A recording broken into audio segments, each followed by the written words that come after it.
Current affair के एक और न्यूज़ सेशन में मेरे यूट्यूब चैनल पे। तो आज की कुछ ताज़ा खबरें इस प्रकार हैं। केंद्रीय कैबिनेट ने हुड्डा सिटी सेंटर और साइबर सिटी गुरुग्राम के बीच नई मेट्रो लाइन को मंजूरी दे दी है। इसमें एक सफ़र लाइन द्वारका एक्सप्रेस को जोड़ेगी। यह परियोजना निवासियों की यात्रा को सुगम बनाएगी। परियोजना की लागत 5,452 करोड़ होगी और इसे 4 साल के अंदर पूरा किया जाएगा। देखिए दोस्तों, सीएम साहब ने प्रधानमंत्री द्वारा दी गई इस मेट्रो लाइन की मंजूरी की फ़ोटो ट्वीट की है। मेट्रो कनेक्टिविटी के बारे में आपको बताया है। केंद्रीय कैबिनेट ने हुड्डा सिटी सेंटर और साइबर सिटी गुरुग्राम के बीच एक नई मेट्रो लाइन को मंजूरी दी। इसमें एक सुपर लाइन द्वारका एक्सप्रेस को भी जोड़ेगी। इससे क्या क्या लाभ होंगे? नए गुरुग्राम और पुराने गुरुग्राम के बीच कनेक्टिविटी बढ़ेगी। यह नेटवर्क मेट्रो को भारतीय रेल के साथ भी कनेक्ट करेगा। अगले चरण में आईजीआई एयरपोर्ट से जोड़ा जाएगा। पूरे क्षेत्र के वृहद आर्थिक विकास में बहुत बड़ा योगदान रहेगा। दोस्तों, अब हम चलते हैं अपने अगली खबर की तरफ। इस लाइन में मेट्रो 28.50 किलोमीटर की दूरी और 27 स्टेशनों को कवर करेगी। पूरी परियोजना ज़मीन से ऊपर बनाई जाएगी। मंजूरी तिथि के 4 साल के अंदर इस परियोजना को पूरा किया जाएगा। इस पूरी परियोजना की लागत 5,452 करोड़ रुपए होगी। अब चलते हैं अपनी अगली खबर की तरफ। An exciting day for 35,000 primary teachers in Haryana as they engaged in FLN training as a part of G20 events taking the Nipun oath and participating in the G20 quiz they are they set to provide innovative education. दोस्तों, जो निपुण के तहत जो mission चलाया जा रहा है, इसके लिए जो अध्यापक हैं उन्होंने शपथ ली है कि वो बच्चों की शिक्षा के लिए बढ़ चढ़ के भाग लेंगे। अब चलते हैं हम अपने अगली खबर की तरफ। हरियाणा सरकार का ATM फ्रॉड पर कड़ा प्रहार। 10 माह में 81 ATM ठग गिरफ्तार। हरियाणा सरकार का ATM फ्रॉड पर कड़ा प्रहार। कम से कम 110 केस हुए हैं, उनसे रिकवरी 17 लाख रुपए की गई है। अब हम चलते हैं अपने अगली खबर की तरफ। विभिन्न क्षेत्रों में अन्य राज्यों से अग्रणी हरियाणा प्रदेश जो है बहुत से राज्यों से आगे है। प्रदेश में रहता है देश की आबादी का 2% घनत्व, लेकिन प्रदेश की आबादी का 2% घनत्व रहता है।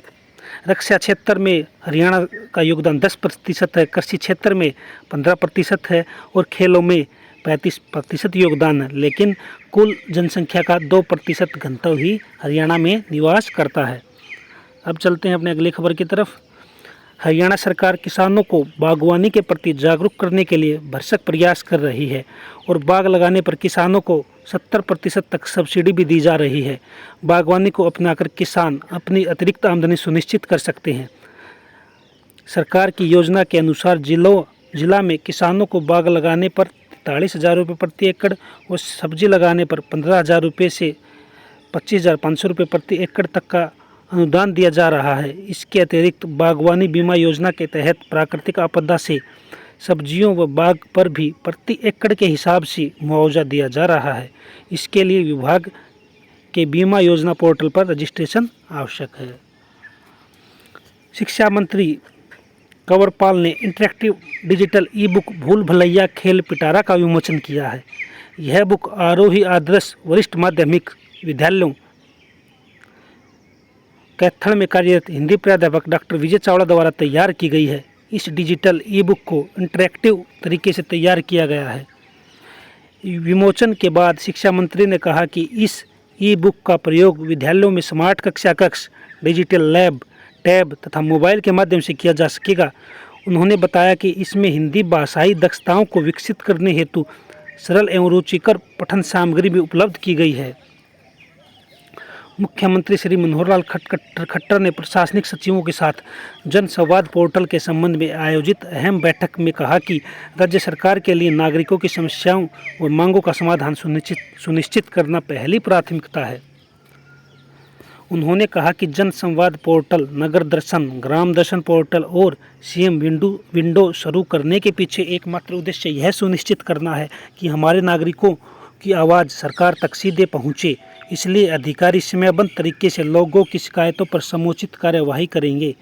श्री मनोहर लाल ने कहा कि वर्तमान राज्य सरकार की कार्यकारिणी पिछली सरकारों के बिल्कुल विपरीत है। हम जन सेवा के उद्देश्य से समाज के अंतिम पायदान पर खड़े अंतिम व्यक्ति के उत्थान के लिए कर्तव्यबद्ध हैं। मुख्यमंत्री ने अतिरिक्त प्रधान सचिव तथा सूचना लोक संपर्क भाषा एवं संस्कृति विभाग के महानिदेशक डॉक्टर अमित अग्रवाल ने मुख्यमंत्री को अवगत कराया कि अब तक पोर्टल पर 8,093 शिकायतें मांगे दर्ज की जा चुकी हैं। इनमें से 6,642 को विभिन्न विभागों को आगामी कार्यवाही पर भेजा जा चुका है। धन्यवाद दोस्तों, ये था आज का 7 जून 2023 का करंट अफेयर का सेशन, हरियाणा करंट अफेयर और हरियाणा न्यूज का सेशन। अगर दोस्तों आपको हमारा सेशन पसंद आ रहा है तो हमारी वीडियो को लाइक करें, कमेंट करें और हमारे चैनल को सब्सक्राइब करें। अगर हमें आपसे मोटिवेशन मिलेगा तो हम ऐसी वीडियो लेके आप लोगों के बीच आते रहेंगे। धन्यवाद दोस्तों।